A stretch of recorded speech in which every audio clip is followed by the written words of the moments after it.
Day 87, Scripture for Hope, Isaiah 42 verse 4. He will not be disheartened or crushed in spirit until he has established justice on the earth, and coastlands will wait expectantly for his law.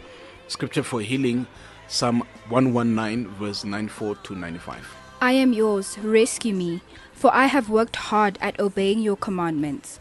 Though the wicked hide along the way to kill me, I will quietly keep my mind on your laws.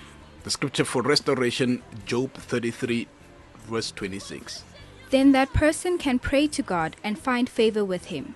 They will see God's face and shout for joy. He will restore them to full well-being.